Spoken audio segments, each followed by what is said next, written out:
بنازم به نام بزرگت مجاهد، نترس و صبوری چو فاروق و خالد.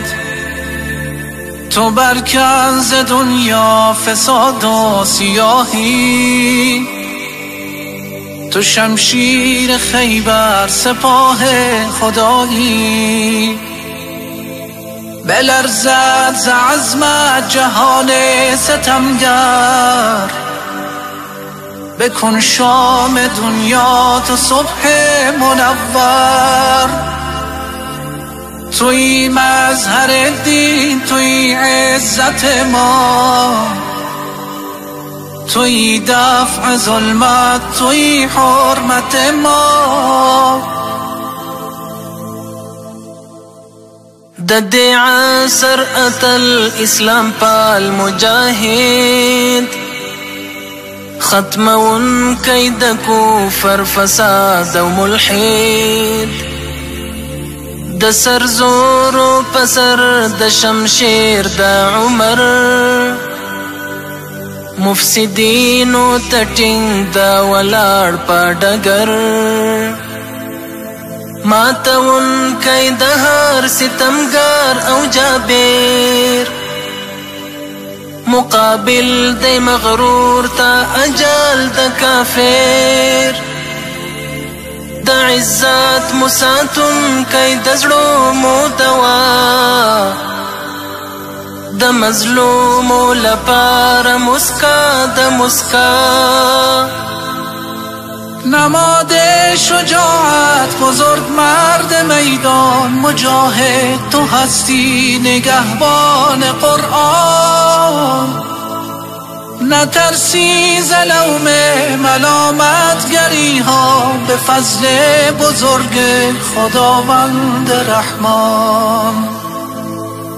بهادر د لري لوی تاریخ میړنی، د کلونو ورپاتې جګړو کی برای.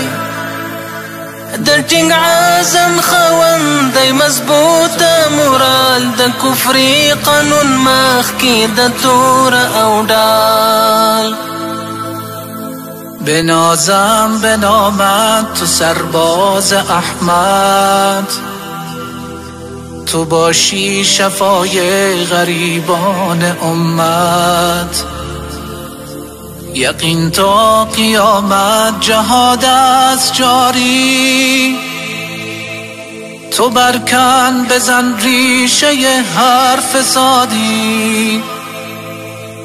زمین را صفا کن ز شرک و ستمگر، بزن فرق دشمن تو الله اکبر.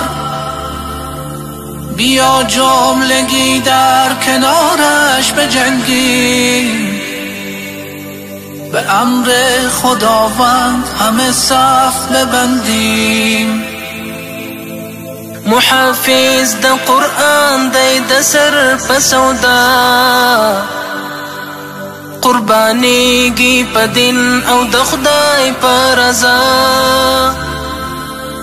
شجاعت او جذبه یې رښتیا ایماني، د اورتل کی چې تن کړي په مینا ستي. بهادر د لري لوی تاریخ میړنی، د کلونو ورپاتې جګړو کی برای. د ټینګ عزم خوندی مضبوطه مورال، د کفري قانون مخ کی د تور او ډال. بهادر د لري لوی تاریخ میړنی، د کلونو ورپاتې جګړو کی برای. د ټینګ عزم خوندی مضبوطه مورال، د کفري قانون مخ کی د تور او ډال.